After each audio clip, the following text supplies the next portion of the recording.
अम्बाला में तो बाढ़ आई हुई है, लेकिन गुरुग्राम से में कौन सी बाढ़ आई है या कौन सी नदी है जो वहाँ की आधे घंटे बारिश होती है तो लोग चल नहीं पाते हैं?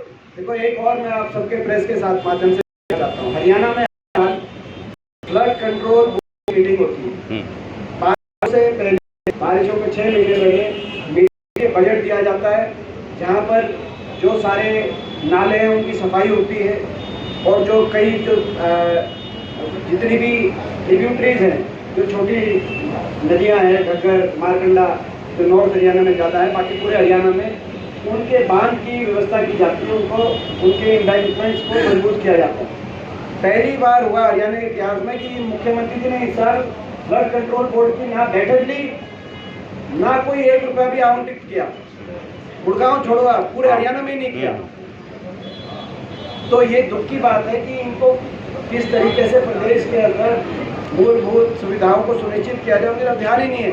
मुख्यमंत्री जी ने, खट्टर साहब ने आज ये, बल्कि मेरे को प्रेस कॉन्फ्रेंस में कहना था, आपने सवाल पूछ लिया, मुख्यमंत्री जी बताएं कि इस साल फ्लड कंट्रोल हरियाणा में पहली बार फ्लड कंट्रोल बोर्ड की मीटिंग ही नहीं हुई, और ना ही 1 रुपया भी आवंटित किया गया सफाई, नालों की सफाई के लिए, नदियों के किनारों को मजबूती से एम्बैंकमेंट करने के लिए जो हर साल किया जाता है। ये सारे प्रदेशों में होता है, हरियाणा नहीं, जिन जिन प्रदेशों में बारिशों से जल भराव का।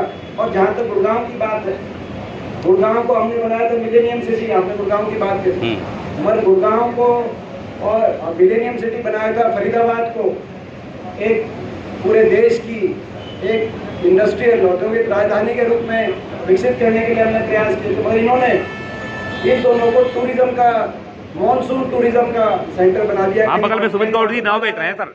कई वाटरफॉल है सर, सुमित गौड़ जी नाव बेच रहे हैं, बगल में ऑफिस में नाव रखे हैं। कहीं अपना आपकी किश्तियों में सफारी, जैसे लेक्स हैं, बड़ी बड़ी लेक्स का कहीं वाटरफॉल दिखाई देंगे आपको, कहीं आपको स्कूबा डाइविंग भी दिखाई देगी, डाइव मार के लोग अंदर जो है, ये स्थिति है। सर, फरीदाबाद के विधायक नीरज शर्मा बार बार सवाल उठाते हैं कि 200 करोड़ का घोटाला हुआ है, और किसी नहीं, आप ही बताएं, विधायक जी बताएंगे सर, 200 करोड़ का घोटाला हुआ है, कार्रवाई ना के बराबर हुई है, रिकवरी 1 पैसे की नहीं हुई है। सच कह रहे। और सर, कागजों पर विकास करके पैसा खाया गया है, ऐसा विधायक जी कहते हैं। ये तो एक बार इसमें ये बताएंगे विधायक जी, बल्कि हम तो बधाई देते हैं सारे विधायकों को। इसी तरीके से सरकार के भ्रष्टाचार के खिलाफ लड़ना चाहिए, जो नीरज शर्मा जी ने लड़ा, ये बताइए साहब। मैं साथियों को ये कहना चाहूँगा, पहले नीरज शर्मा कहता था, अब भारत सरकार की एजेंसी है CAG, जो कि मेरी संस्था नहीं है, हरियाणा सरकार की संस्था नहीं है। हर सरकारी खाते का, बोर्ड निगम का वो ऑडिट करती है। 17 करोड़ रुपए का जरूर फर्क आया है। मैंने 200 करोड़ के कागज लगाए थे, पर CAG के अंदर 184 करोड़ 64 लाख रुपए उस CAG की संस्था ने माना है कि बिना काम के पेमेंट हुई है। और उससे भी ज्यादा बात यह है कि इस विधानसभा के अंदर चाहे भाजपा के विधायक हैं, चाहे कांग्रेस के विधायक हैं, उन सबों ने उस CAG की रिपोर्ट पे मोहर लगाई है।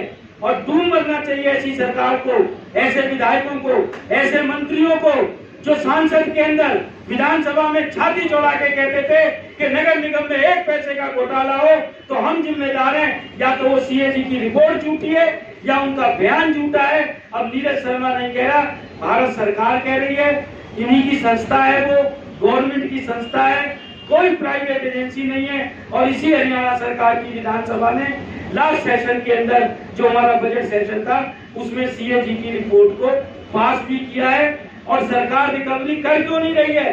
रिकवरी के नाम पे आज आपने यह बात छेड़ दी। मुझे कल बल्लभगढ़ में प्रेस कॉन्फ्रेंस करनी थी, बहुत सारे तथ्य हैं, शासनादेश की वजह से मैं बल्लभगढ़ में प्रेस कॉन्फ्रेंस नहीं कर पाया। 2-3 दिन बाद करूंगा और सबूत और कागजों के साथ आपको बताऊंगा कि किस वजह से रिकवरी नहीं हो रही है, कौन कौन मंत्री, संतरी, भाजपा के लोग इस लूट के अंदर शामिल है। विद डॉक्यूमेंट आपको पेश करूंगा।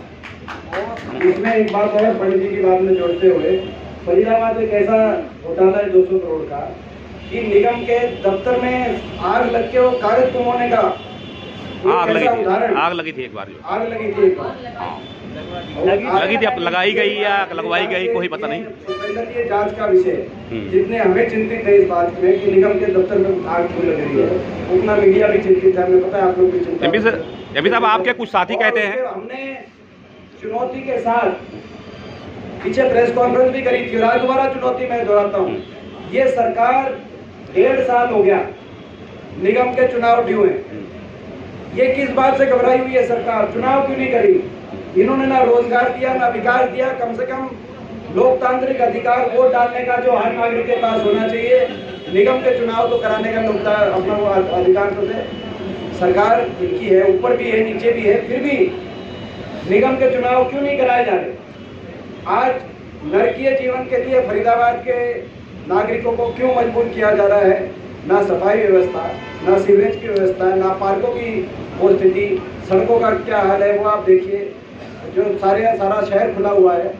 एमपी साहब आपके नेता लखन सिंगला जैसे नेता दावा करते हैं कि 80 सीटें जीतेंगे इस बार जो है, आपका क्या कहना है? आपका क्या कहना है कि हरियाणा में कितनी सीटें जीतेंगे? आपका क्या कहना है? आप बताओ। वो तो हम आप जानते हैं, ठीक है। 80 जीतेंगे पक्का? अच्छा, कोई शर्त लगानी है, लगा देना। ठीक है दोस्तों, देख सकते हैं शर्त लग गई आज। और ये आखिरी सवाल लेते हुए क्योंकि हमें आगे जाना है, धन्यवाद करते हुए आपका वेदपाल भाई का बहुत बहुत धन्यवाद। और तीनों चुनाव के लिए हम नहीं तैयार, जनता तैयार, ठीक है, जनता तैयार है। कोई भी चुनाव आएगा उसमें भाजपा को हार का मुंह देखना पड़ेगा और कांग्रेस पार्टी। थैंक यू दोस्तों, देख सकते हैं दीपेंद्र सिंह हुड्डा और यहाँ स्वागत भी हो रहा है एमपी साहब का। ये देखिए, ये देखिए, ये देखिए।